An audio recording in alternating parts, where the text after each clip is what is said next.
नमस्कार, मैं अंजलि मिश्रा। स्वागत है आप सभी का द न्यूज में। उत्तर प्रदेश सहित 3 राज्यों की 4 विधानसभा सीटें और पंजाब की 1 लोकसभा सीट पर आज वोटिंग जारी है। तो उपचुनाव से जुड़ी यह खबर हम आपको बता रहे हैं। बता दें आपको, पंजाब, उत्तर प्रदेश, उड़ीसा और मेघालय में सियासी सरगर्मी आज तेज है। पंजाब की जालंधर लोकसभा सीट पर आज जो है मतदान हो रहा है। तो इसके साथ ही यूपी की 2 विधानसभा सीट, उड़ीसा और मेघालय में भी एक एक सीट पर वोटिंग जो है हो रही है।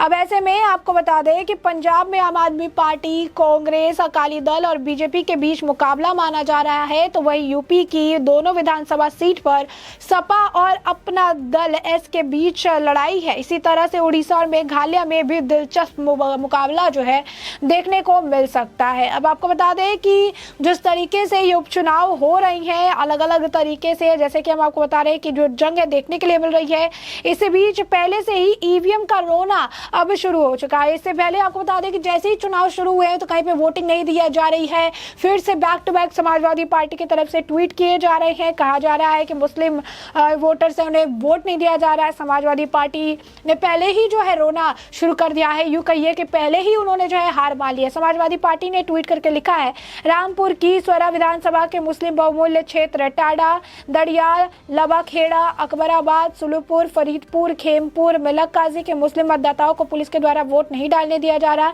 बार बार आईडी चेक करने के नाम पर परेशान किया जा रहा है। मतदाताओं को पुलिस पीट रही है, संज्ञान ले चुनाव आयोग। इसी को कोट करते हुए अभिषेक उपाध्याय ने ट्वीट करके लिखा, मुस्लिम वोटरों को वोट नहीं डालने दे रही पुलिस। समाजवादी पार्टी की शिकायत, रामपुर में मुस्लिम बहुल क्षेत्र में मुस्लिम मतदाताओं को वोट नहीं डालने दे रही है पुलिस, चुनाव आयोग जो है संज्ञान ले।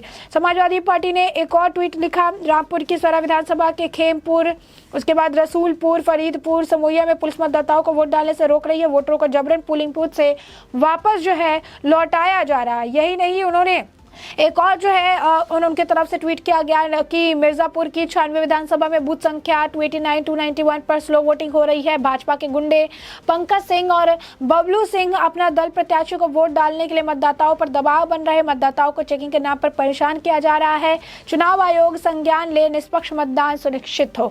तो अब देखिए किस तरीके से चुनाव शुरू ही हुआ, जो वोटिंग जो है वो शुरू ही हुई है और इसके बाद से इनके तरफ से ईवीएम का रोना अभी से ही शुरू हो चुका है। अब इससे ये कहा जा सकता है कि अभी इन्होंने हार मान ली है और इसी वजह से अपनी तरफ से जो है इनका रोना धोना लगा हुआ है। इसी तरीके से जो आप कह सकते हैं कि इनके जो है वोटिंग हो रही है, तो दूसरी तरफ ये इस तरीके से बयानबाजी भी कर रही हैं, एक के बाद एक ट्वीट भी कर रही हैं। और ये बिल्कुल ऐसा ही दिखता है कि विधानसभा जब चुनाव हो रहे थे उत्तर प्रदेश में, तो इसी तरीके से अखिलेश यादव, समाजवादी पार्टी एक बैक टू बैक कई सारे ट्वीट कर रही थी और उस वक्त भी विधानसभा चुनाव में बीजेपी को बड़ी जीत हासिल हुई और समाजवादी पार्टी के खाते में सिर्फ नुकसान आया। और एक बार फिर आप देखेंगे तो इसी तरीके से इस बार भी आलम देखने के लिए मिल रहा है। यूपी के रामपुर जिले की स्वरा टाडा, मिर्जापुर की 96 विधानसभा सीट पर सपा और अपना दल के बीच सीधी लड़ाई जो है मानी जा रही है। स्वरा टाडा विधानसभा सीट पर उपचुनाव सपा नेता आजम खान के बेटे अब्दुल्ला आजम की सदस्यता रद्द होने की वजह से हो रहा है, जबकि 96 जो विधानसभा सीट है उस पर अपना दल एस के विधायक राहुल कोल के निधन की वजह से ये जो है रिक्त हो गया था। स्वरा टांडा सीट पर 6 प्रत्याशी के बीच मुकाबला होंगे। इसमें अपने दल एस के शफीक अहमद अंसारी, समाजवादी पार्टी के अनुराधा चौहान, पीस पार्टी के डॉक्टर नजिया सिद्दीकी और 3 निर्दलीय भी चुनाव मैदान में है। और इसी तरह 96 विधानसभा सीट पर अपना दल के दिवंगत विधायक की पत्नी रिंकी कोल के उम्मीदवार बनाया गया है और उनके सामने सपा के पिंकी कोल मैदान में है। यूपी के भविष्य का सियासी रुख और समीकरण तय करने के लिए उपचुनाव के नतीजे अहम भूमिका जो है वो निभाते हैं। स्वराज 96 का उपचुनाव इसी कसौटी पर कसा जाता है। ऐसे में दोनों ही दलों की साख दांव पर है। उड़ीसा की झारसुगुड़ा विधानसभा सीट पर होने वाले उपचुनाव के 9 उम्मीदवार जो है मैदान में है। बीजेटी में दीपावली दास, बीजेपी के तनखा त्रिपाठी, कांग्रेस के तरुण पांडे के बीच मुकाबला जो है माना जा रहा है। पूर्व स्वास्थ्य मंत्री नवाकिशोर दास की हत्या के बाद रिक्त हुई इस सीट पर भी उपचुनाव जो है हो रहा है। इसके चलते बीजेडी ने दिवंगत मंत्री की बेटी दीपाली दास को मैदान में उतारकर उनके निधन से उपजी सहानुभूति का फायदा उठाने की भी कोशिश की है। एच डोन कुमार राय लिंगदो के निधन के चलते मेघालय की सहयोगी विधानसभा सीट पर भी जो है उपचुनाव हो रहा है। इस सीट पर 6 प्रत्याशी मैदान में है। यूनाइटेड डेमोक्रेटिक पार्टी यूपीडी के जो है सिंसार लिदो मैदान में है। सियासी दल के पूरी दमखल के साथ इस सीट पर कब्जा करने के लिए ताकत झोंक रखी है। ऐसे में देखना होगा कि इस सीट पर चुनावी बाजी जो है कौन मारता है। और इसी के साथ हम फिर चलते हैं पंजाब में। पंजाब में भी जो है इस तरीके से वोटिंग की बात सामने आ रही है। पंजाब में भी आपको बता दें कि कांग्रेस के संतोष सिंह चौधरी के निधन के बाद जलंधर लोकसभा सीट पर उपचुनाव होना है और इससे कांग्रेस ने संतोष चौधरी की पत्नी कर्मजीत कौर को मैदान में उतारा है, तो बीजेपी ने इंदर इकबाल सिंह अटवाल, आम आदमी पार्टी ने पूर्व विधायक सुशील कुमार रिंकू और शिरोमणि अकाली दल के से मौजूदा विधायक डॉक्टर सुखविंदर सिंह सुक्खी किस्मत आजमा रहे हैं। इस तरह से चारों ही कैंडिडेट पूरे दमखम के साथ चुनावी मैदान में है। ऐसे में देखना है कि जलंधर लोकसभा सीट पर कौन उपचुनाव जीतता है। यानी आप देखिए किस तरीके से 4 अलग अलग राज्यों में उपचुनाव देखने के लिए मिल रहा है। उत्तर प्रदेश, मेघालय, पंजाब और आपको बता दें उड़ीसा में अलग अलग सीटें जो है खाली हुई है।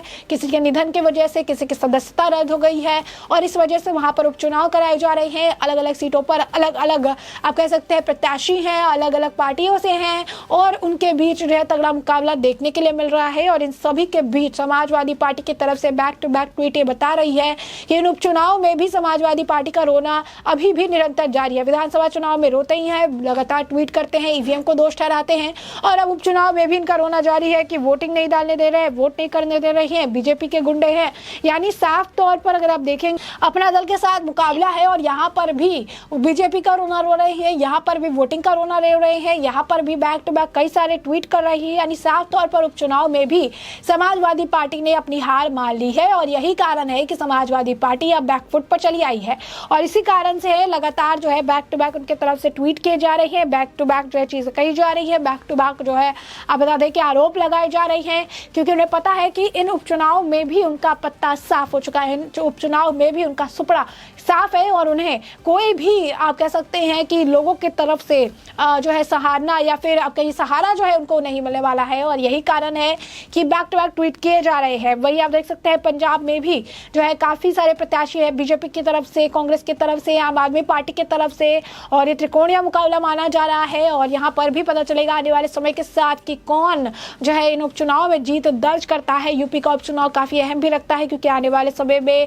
ये काफ़ी सारी बड़ी रणनीति का एक हिस्सा बनता है। वहीं उड़ीसा में भी हमने आपको बताया कि उड़ीसा और मेघालय में भी जो है आपको बता दें कि फॉर्मर जो लोग थे उनके डेथ हो जाने के बाद से सीटें खाली हो गई और वहां पर भी अलग अलग पार्टी के जो लोग हैं वो अपना दमखल आजमा रहे हैं, वो वहां पर भी जो सीट है उसे जीतने का प्रयास कर रहे हैं। यानी उपचुनाव में अपना बोलबाला लगाने का प्रयास कर रहे हैं, अपना वर्चस्व कायम करने का प्रयास कर रहे हैं और इसी तरीके से ये लड़ाई दिलचस्प होती जा रही है। इसी के साथ आपको बता दें कि जहां पर एक तरफ उपचुनाव हो रहे हैं तो आज कर्नाटक में विधानसभा को ले चुनाव भी हो रही है, उसकी वोटिंग भी जारी है। तो आप देखिए कि आज का दिन काफी अहम है। एक साथ कई जगहों पर उपचुनाव, तो एक जगह पर विधानसभा चुनाव के लिए मतदान जो है जारी है और इसी बीच लगातार अगर आप देखेंगे तो जो पार्टी है जो हताश है वो लगातार ट्वीट कर रही है और दूसरों पर दोष मरने का प्रयास कर रही है। चाहे वो एक तरफ कांग्रेस हो जो कर्नाटक का विधानसभा चुनाव से पहले ही रोना शुरू कर चुकी है कि बीजेपी को इन्फ्लुएंस किया जाए, मतलब बीजेपी वाले इन्फ्लुएंस कर रहे हैं वोटर को, तो वही दूसरी तरफ उपचुनाव में अब समाजवादी पार्टी का हाल भी उत्तर प्रदेश में बेहाल नजर आ रहा है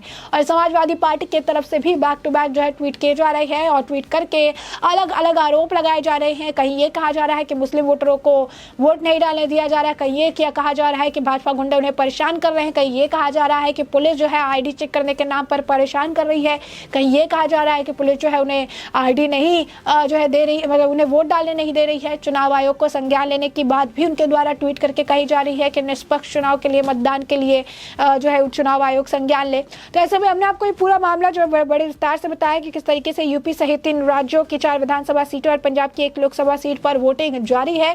ऐसे में देखना दिलचस्प होगा कि आने वाले समय पे इन उपचुनाव में किनकी जीत होती है, जिससे कि हम आपको अपडेटेड रखेंगे। फिलहाल के लिए इस पूरे मामले पर आपकी जो राय हो कमेंट सेक्शन में कमेंट करके जरूर साझा करिएगा। धन्यवाद।